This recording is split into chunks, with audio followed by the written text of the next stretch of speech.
माननीय सदस्यहरू, लोकतन्त्र सिद्धान्त मात्र नभएर पूर्ण पारदर्शी प्रक्रिया र समन्यायिक परिणामको औजार पनि हो।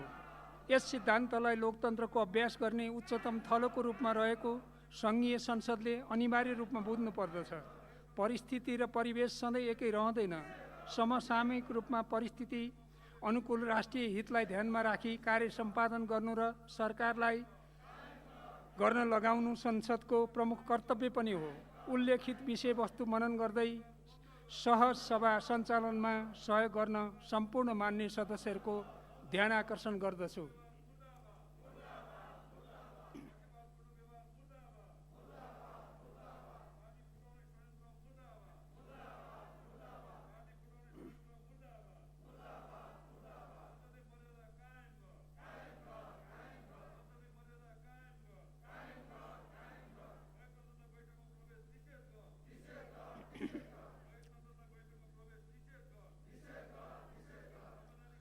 मान्य सदस्यहरू, जनप्रतिनिधिहरूको सर्वोच्च निकाय सङ्घीय संसद एवं संसद सदस्यले स्वीकृत विधि पद्धति एवं प्रक्रिया पालन गर्ने कुरामा अझै बढी संवेदनशील हुन एवं प्रतिबद्ध हुन आवश्यक छ भन्ने कुरामा हामी सबै जानकार छौँ। सभाको नियमित प्रक्रियामा प्रवेश गरी आफ्ना असहमतिहरूलाई राख्न अनुरोध गर्दछु।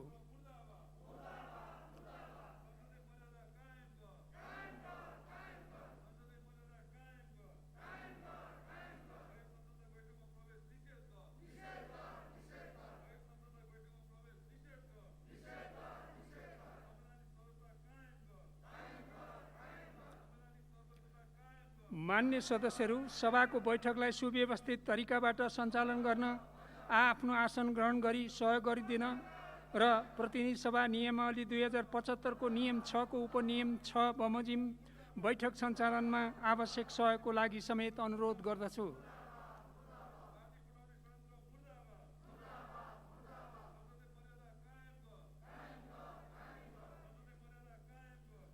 मान्य सदस्यहरू, नेपालको संविधानको धारा 105 ले अदालतमा विचाराधीन मुद्दाहरूको सम्बन्धमा न्याय निरूपणमा प्रतिकूल असर पार्ने विषयमाथि सङ्घीय संसदको कुनै सदनमा छलफल गर्न बन्देज गरेको कुरा पुनः स्मरण गराउन चाहन्छु।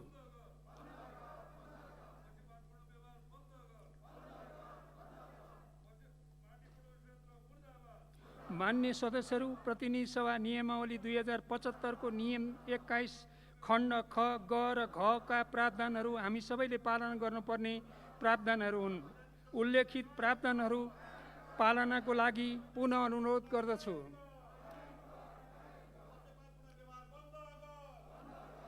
मान्य सदस्यहरू, मलाई धेरै मान्य सदस्यहरूले जनताका कुराहरू बोल्न पाउनुपर्छ भनेर मलाई धेरैचोटि मेरो ध्यानाकर्षण गराउनु भएको छ। यो विधेयक अधिवेशन हो। नागरिकता, त्यसैगरी सङ्घीय निजामती कर्मचारी ऐन लगायतका चाहिँ धेरै महत्त्वपूर्ण विधेयकहरू पनि यहाँ प्रस्तुत गर्नुपर्नेछ। राष्ट्रका धेरै जल्दाबल्दा समस्याहरूमा हामीले छलफल गर्नुपर्ने आवश्यकता छ। त्यसकारण म तपाईहरुलाई विशेष रूपमा अनुरोध गर्न चाहन्छु कि यी सबै कुरालाई विशेष रूपमा मनन गरेर तपाईहरुले यो बैठक सुचारू गर्नका लागि चाहिँ सहयोग गर्नुहुनेछ भन्ने विशेष अनुरोध गर्दछु, अपेक्षा पनि गर्दछु।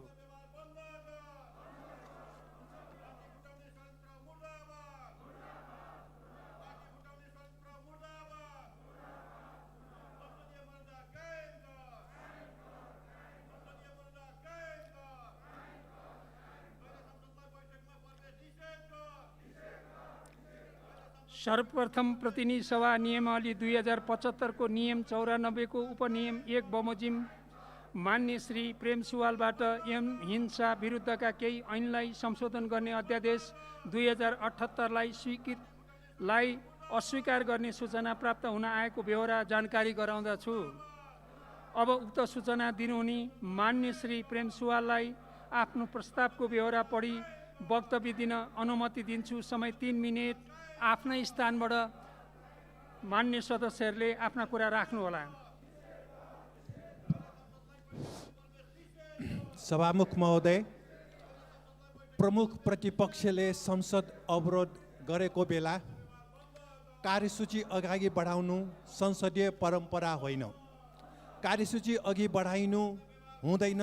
संसद स्थगित गरेर प्रमुख प्रतिपक्ष दलसँग वार्ता गर्नु उपयुक्त हुन्छ। संसद अवरोधकै बेला अध्यादेश र विधेयकहरू पेश हुनु र देशघाती एमसीसी सम्झौता पनि यसरी नै पेश गरेर पास गर्ने तयारी हुनेछ, त्यसको हामी विरोध गर्छौँ। एमसीसी सम्झौताको अनुसूची 1 मा बुतौल हुँदै भारतको सीमासम्म विद्युत प्रसारण लाइन तान्ने योजना, नेपालको जलविद्युत भारत हुँदै सिङ्गापुरसम्म लैजाने र नेपाललाई अन्ध्यारोमा राख्ने हो। दफा 4.2 मा एमसीसीले कम्प्याक्ट अपरेसन विभाग, युरोप, एसिया पेसिफिक तथा ल्याटिन अमेरिकाको सहायक उपाध्यक्षलाई अतिरिक्त प्रतिनिधि नियुक्ति गर्ने उल्लेख गरिएको छ। यो हिन्द प्रशान्त क्षेत्रमा अमेरिकी सैन्य गठबन्धन हो। दुईटा देशको सम्झौतामा युरोप, एसिया, ल्याटिन अमेरिका र पेसिफिकको विषय कहाँबाट आयो सभामुख महोदय? अमेरिकी रक्षा विभागको दस्तावेजहरूले यो एमसीसी सम्झौता हिन्द प्रशान्त क्षेत्रमा अमेरिकी सैन्य गठबन्धन नै पुष्टि गर्छ। अमेरिकाले सन् 2004 देखि हिन्द प्रशान्त क्षेत्रका देशहरूलाई एमसीसी मार्फत सहयोग गर्ने र अमेरिकी नेतृत्वको सैन्य मोर्चा बनाउने तयारी गरेको स्पष्ट उल्लेख छ। सन् 2018 मा भियतनाममा भएको हिन्द महासागर सम्मेलनमा पुगेका अमेरिकी विदेश राज्य मन्त्री एलिस जी वेल्सले हिन्द प्रशान्त रणनीतिमा संलग्न भए बापत नेपालले $50 करोड सहयोग पाउने बताएका थिए। यो पनि हिन्द प्रशान्त क्षेत्रमा अमेरिकी सैन्य गठबन्धनको सिलसिला हो। सभामुख महोदय, एसियामा युद्ध गराउने र हतियार बेच्ने अमेरिकी चाहना हो। एमसीसी सम्झौता यसैको सिलसिला हो। मान्य सदस्य, विषयमा केन्द्रित रहनुहोला। यही हो, सबै विषयमै केन्द्रित छ सभामुख महोदय। अमेरिकाले संसारको 70 भन्दा बढी देशमा 800 बढी सैनिक अखडा राखेको र भारतको विशाखापत्तनमसम्म अमेरिकी सेना तैनात गरेको छ। सन् 2011 मा माओवादीका प्रधानमन्त्री बाबुराम भट्टराईले एमसीसी सम्झौता सुरु गर्नुभएको थियो। लगतै सन् 2012 मा नेपाल र अमेरिकाको संयुक्त सैनिक युद्ध अभ्यास सुरु गरियो। सन् 2017 मा नेपाली सेनाको छाउनी स्थित रेन्जर गनमा हिन्द प्रशान्त क्षेत्र अन्तर्गतको अमेरिकी सहयोग रु 18 करोडमा रिजनल क्राइसिस म्यानेजमेन्ट युनिट गठन गरिएको समाचार छ।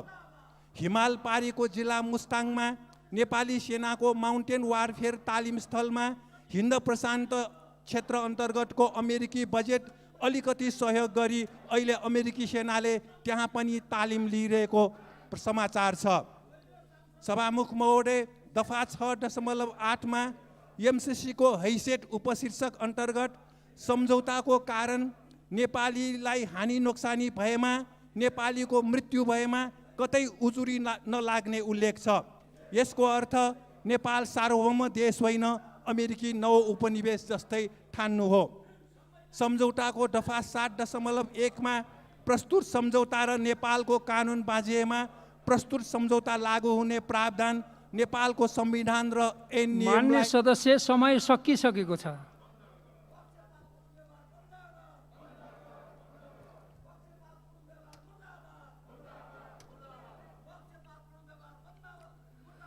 अब मान्य कानुन, न्याय तथा संसदीय मामिला मन्त्री श्री दिलेन्द्र प्रसाद बडुलाई अध्यादेश अस्वीकार गर्ने सूचना प्रस्तुत गर्ने क्रममा उठेका प्रश्नहरूको जवाफ दिन अनुमति दिन्छु।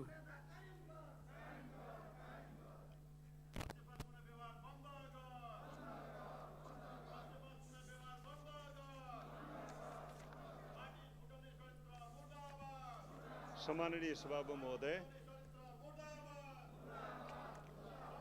माननीय सांसदजीले आज प्रस्तुत गर्नुभएको विषयमा सीमित नरहेर विषय र सन्दर्भमा नरहेको कारणले पनि मैले धेरै जवाब दिइरहनु आवश्यक देखिएको छैन र पनि आज जुन अध्यादेश प्रस्तुत भएको छ त्यो अत्यन्त गम्भीर प्रकृतिको छ र यसलाई थप सजाय गर्नुपर्ने र गम्भीर अपराधका रूपमा लिनुपर्ने र पीडित पक्षलाई राहत र पुनर्स्थापन गर्ने र क्षतिपूर्ति समेतको व्यवस्था गरिया हुनाले यसलाई पारित गर्नका लागि र यो विरोधको सूचनालाई फिर्ता लिनका लागि म आग्रह गर्न चाहन्छु। हस्, धन्यवाद।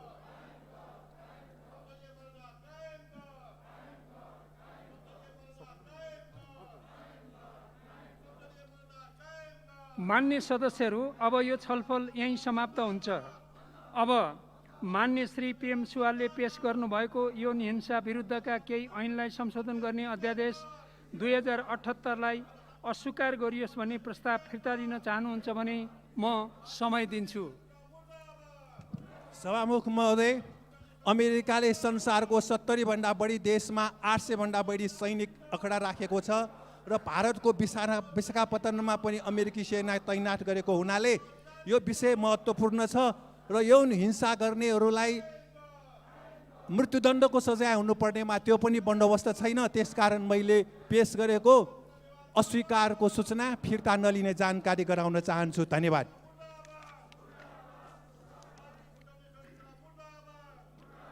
मान्य सदस्यहरू, मान्य श्री प्रेम सुवालले आफ्नो प्रस्ताव फिर्ता लिन नचाहनु भएकोले यौन हिंसा विरुद्धका केही ऐनलाई संशोधन गर्ने अध्यादेश 2078लाई अस्वीकार गरियोस् भन्ने प्रस्तावलाई निर्णयार्थ प्रस्तुत गर्दछु। अब मान्य श्री प्रेम सुवालले प्रस्तुत गर्नुभएको यौन हिंसा विरुद्धका केही ऐनलाई संशोधन गर्ने अध्यादेश 2078लाई अस्वीकार गरियोस् भन्ने प्रस्तावको पक्षमा हुने मान्य सदस्यले हुन्छ भन्नुहोला र यसको विपक्षमा हुने मान्य सदस्यले हुन्न भन्नुहोला। यो प्रस्तावको पक्षमा हुने मान्य सदस्यले हुन्छ भन्नुहोस्। यो प्रस्तावको विपक्षमा हुने मान्य सदस्यहरूले हुन्न भन्नुहोस्। हुन्न भन्ने पक्षका मान्य सदस्यहरूको बहुमत भएकोले उक्त प्रस्ताव बहुमतले अस्वीकृत भएको घोषणा गर्दछु।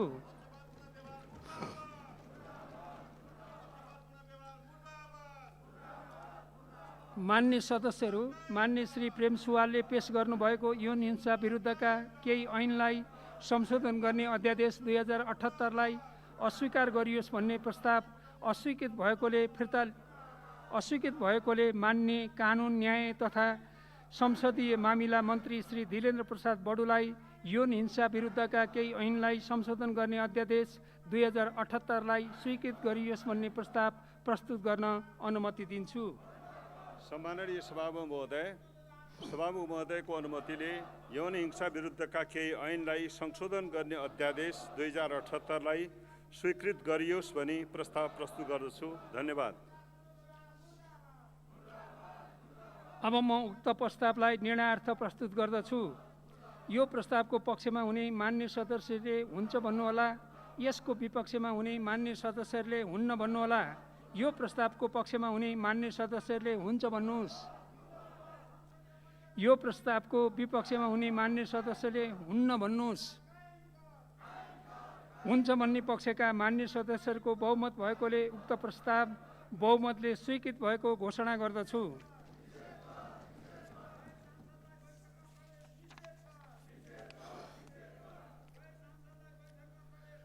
मान्य सदस्यहरू, प्रतिनिधि सभा नियमावली 2075 को नियम 94 को उपनियम 1 बमोजिम मान्य श्री प्रेम सुवालबाट फौजदारी कसुर तथा फौजदारी कार्यविधि सम्बन्धी केही ऐन संशोधन गर्ने अध्यादेश 2078लाई अस्वीकार गर्ने सूचना प्राप्त हुन आएको बेहोरा जानकारी गराउँदछु।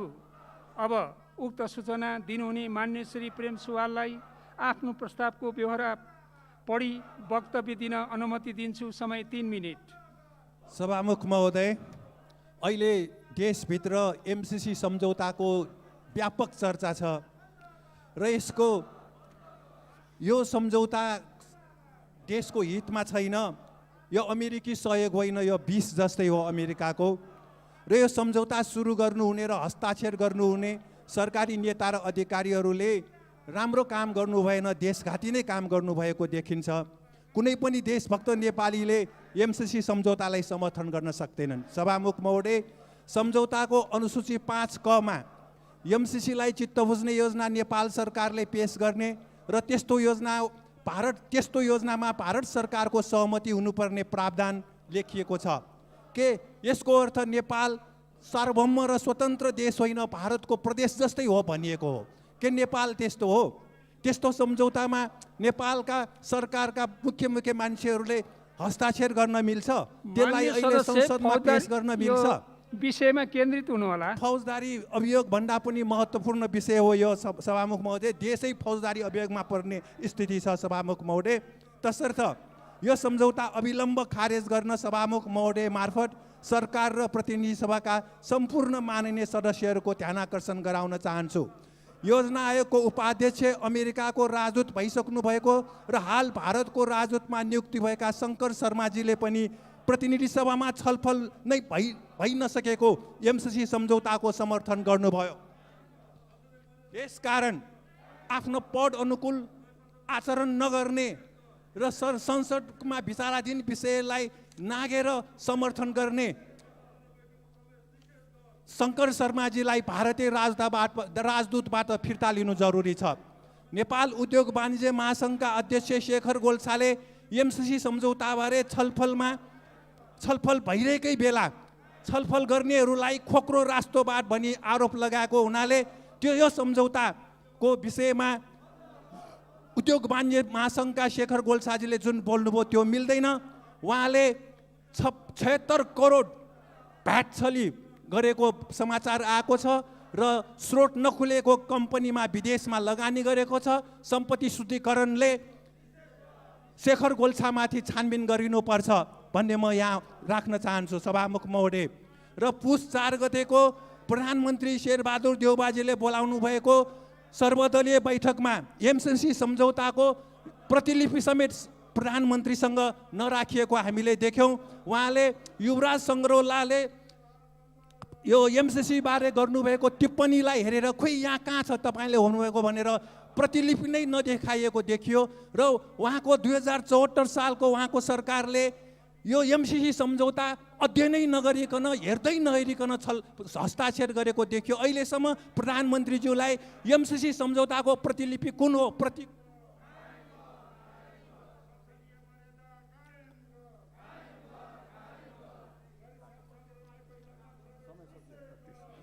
समय सकियो।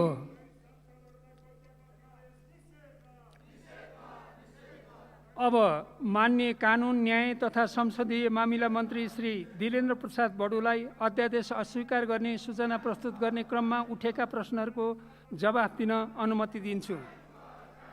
सम्मानित सभामुख महोदय, फौजदारी कसुर सम्बन्धी अध्यादेशलाई अत्यन्त जघन्य अपराधको रूपमा परिभाषित गरिएको छ यो अध्यादेशले र पीडक पक्षलाई सजाय बढाउने र पीडित पक्षलाई तत्काल राहत र क्षतिपूर्तिको पनि व्यवस्था गर्ने र उसको पुनर्स्थापन समेतको व्यवस्था गर्ने र यो अपराधलाई अत्यन्त जघन्य रूपमा गर्नु अहिलेको आवश्यकता भएको विभिन्न समितिहरूले यसलाई सरकारलाई निर्देशन गरेको अवस्था थियो र सामान्य सर्वोच्च अदालतको पनि निर्देशन भएअनुसार अहिले यो अध्यादेश पेश गरिएको हो र यसलाई स्वीकृत गर्नका निमित्त र आफ्नो विरोधको सूचना फिर्ता लिई यसलाई पारित गराउनका निमित्त सहयोग गर्न म आग्रह गर्छु। हस्, धन्यवाद।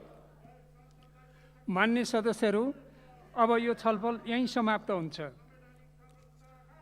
अब मान्य श्री प्रेम सुवालले पेश गर्नुभएको फौजदारी कसुर तथा फौजदारी कार्यविधि सम्बन्धी केही ऐन संशोधन गर्ने अध्यादेश 2078लाई अस्वीकार गरियोस् भन्ने प्रस्ताव फिर्ता लिन चाहनुहुन्छ भने समय दिन्छु।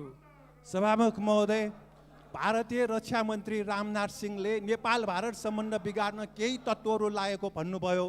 जयसिंह धामीको हत्या कसले गर्यो नेपालीलाई थाहा छ। नेपालको सीमा कसले मिच्यो नेपालीलाई थाहा छ। नेपालीको भूमिमा जनगणना गर्न नदिने को हो त्यो सबै नेपालीलाई थाहा छ। मान्छेलाई आफ्नो शरीरमा किरा हिँडेको थाहा हुन्छ। त्यसकारण नेपाललाई कसैले उक्साउनु पर्दैन। भारतले नेपालमाथि थिचोमिचो गरेसम्म नेपाली जनताले भारतको विरोध गरिरहन्छ, यसमा कुनै शङ्का छैन। सभामुख महोदय, नेपालको जनगणना गर्न नदिएको ठाउँमा यो नाभिक कुतिप टिङ्कर लगायत ठाउँमा हेलिकप्टर प्रयोग गरेर सरकारले जनगणना लिनुपर्छ। म आफ्नो यो अस्वीकारको सूचना फिर्ता नलिने जानकारी गराउन चाहन्छु। धन्यवाद।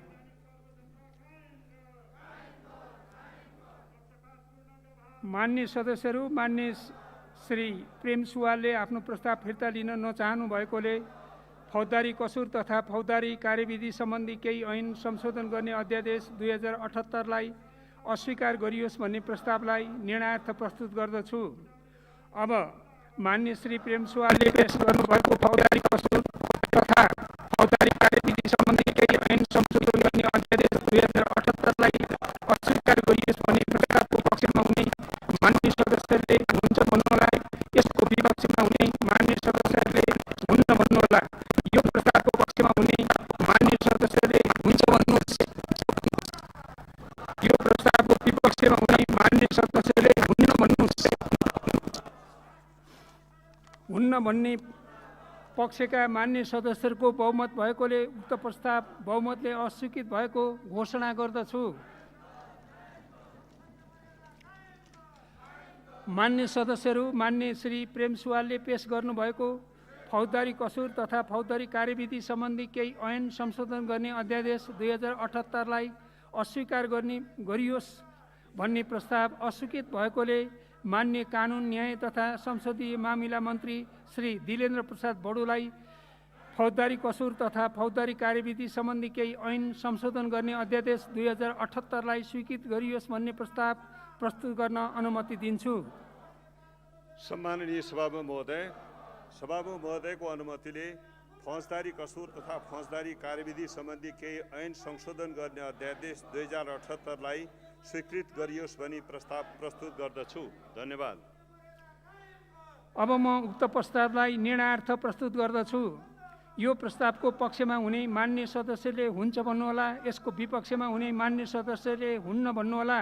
यो प्रस्तावको पक्षमा हुने मान्य सदस्यले हुन्छ भन्नुहोस्।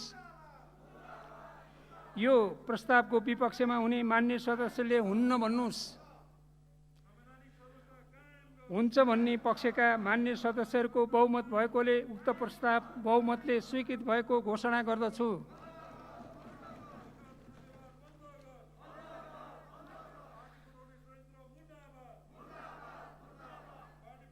मान्य सदस्यहरू, अब अर्को बैठक 2078 साल पुस 7 गते बुधबार दिनको 1 बजे बस्ने गरी यो बैठक स्थगित हुन्छ।